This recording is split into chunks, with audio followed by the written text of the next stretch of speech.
Shalom and blessings, warriors of Yahuah and the truth. We are continuing on with video number 16 of Beguiled even to Armageddon. We are on thin ozone layer and storms producing massive flooding.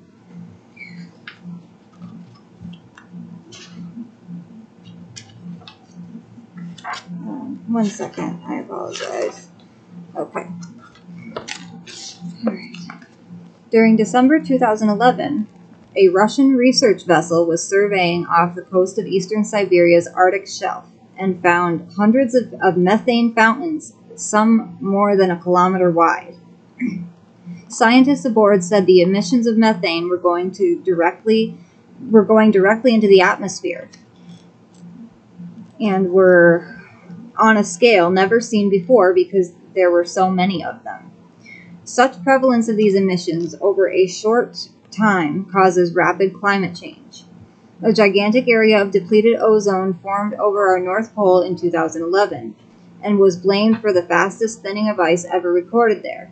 Marcus Rex, atmospheric scientist at Germany's Alfred Wegener Institute, declared the 2011 Arctic ozone loss was greater than any winter in recorded history. Such a record loss left Earth unprotected from ultraviolet radiation. This large hole moved away from the Arctic and settled above Scandinavia and Eastern Europe on March 31, 2011. Everything in its path was subjected to high UV radiation. With solar flares escalating, such a huge hole allowed extensive ultraviolet B radiation directly onto Earth's surface in quantities never before experienced in human history. Although this monstrous ozone hole was blamed on causing our worst severe winter season on record, one cannot help but note that so many increasing catastrophic Earth changes are happening just as predicted in biblical prophecy.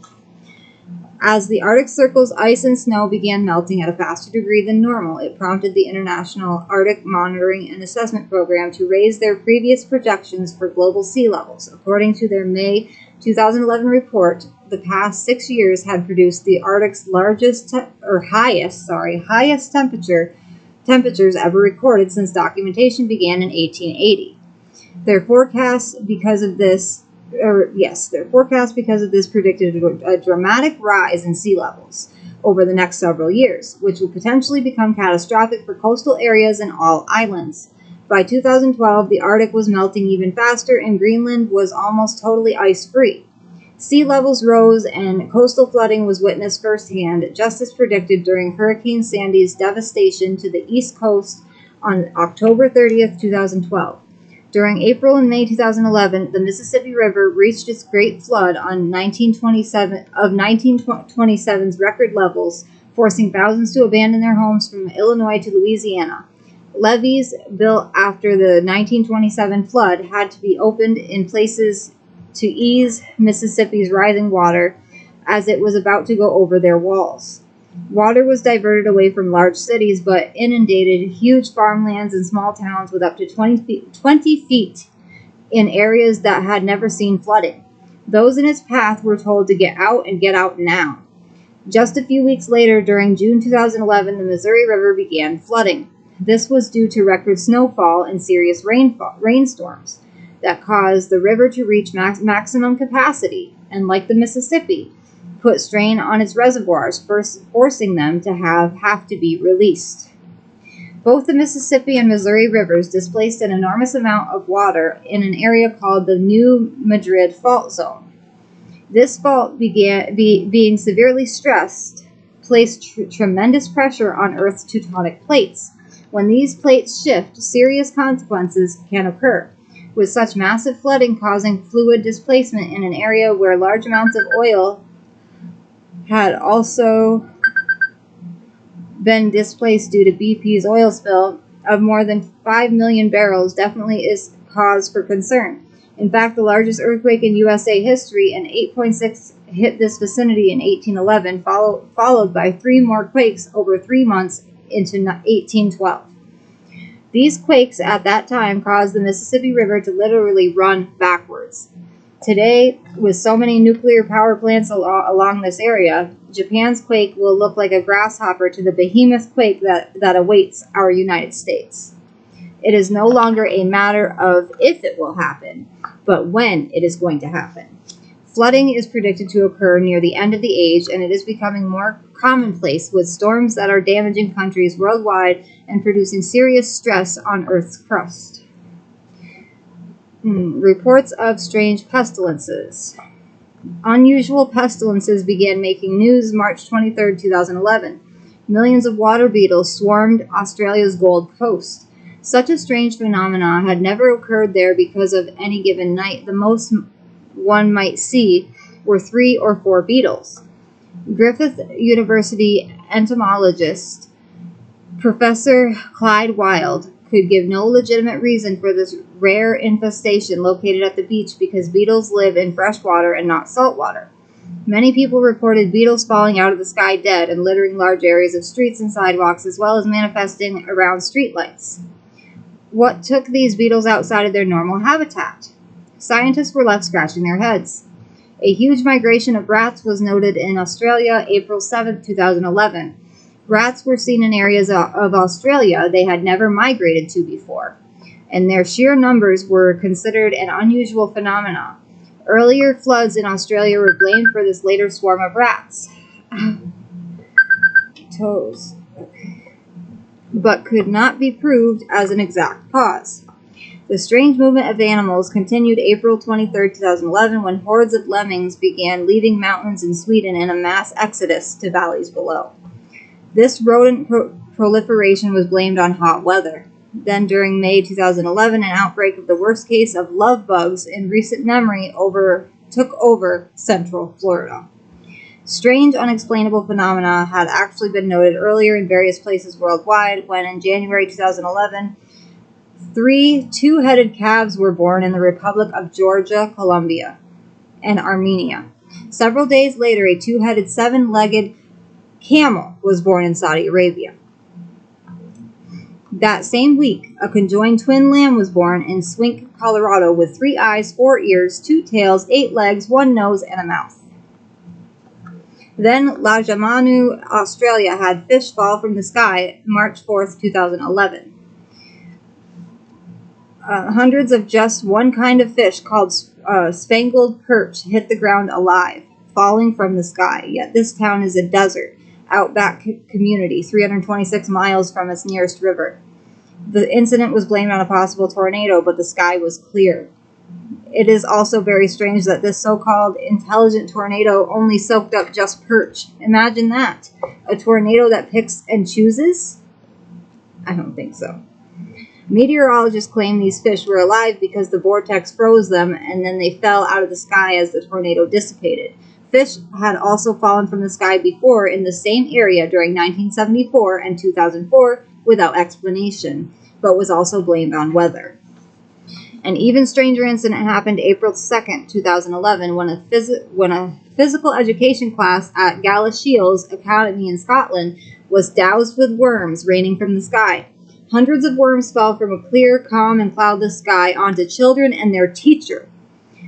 This event was never given a clear explanation except there had been a significant change in weather days earlier. Then on December 15, 2011, more than 100 apples fell from the sky in Carelessly, Coventry. Apples damaged cars as they fell from a clear sky just after rush hour in an area where there are no apple trees. This same area had experienced a freak blackout the year before. British weather officials could not explain where these apples had come from and theorized they had been picked up by a tornado and dropped later. On November 15th through 16th, 2012, red rain fell in Suengala, Manaragala, and Manampitia, Polonnaruwa, and left red frost on the ground.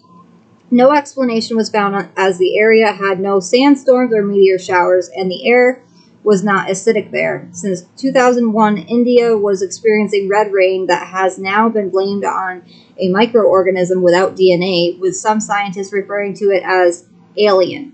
Whether we want to acknowledge it or not, our world is experiencing the 10 plagues that once befell Pharaoh and the inhabitants of Egypt for being so evil.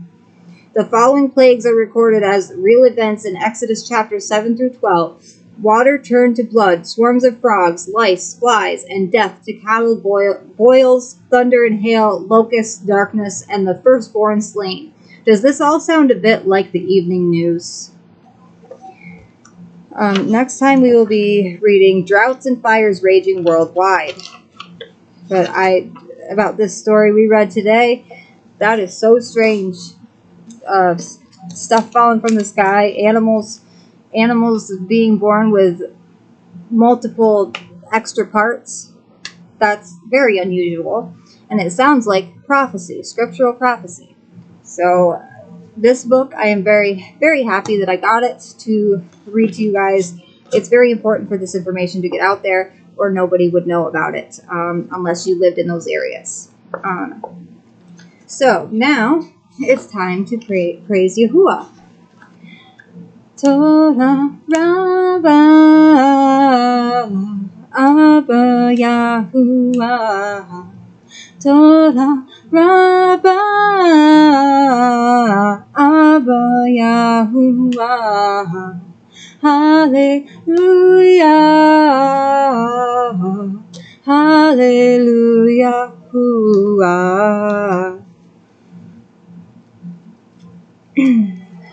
One second.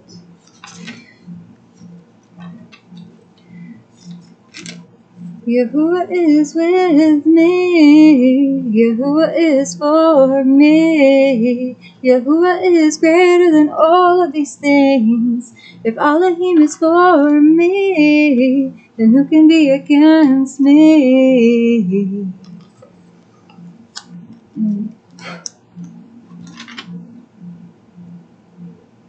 You fill my cup to overflowing. Keep my heart full of joy. Your compassion and mercy, oh Abba Yah. I will never let you down. You lift me up when I think there's no coming back or turning around. My feet are firmly planted on the ground. I can't wait to see you coming on a cloud of righteousness. Yahuwah, as long as I have you, I know I will never fall. And your loving kindness carries me through. That was a part of Cup Overflows. I'm sorry I haven't gotten the tone correctly down yet, but the words are there. So I love you all with an everlasting love, as our Abba Yahuwah and the Shamayim loves each and every one of us. Shalom and blessings, warriors of Yahuwah and truth.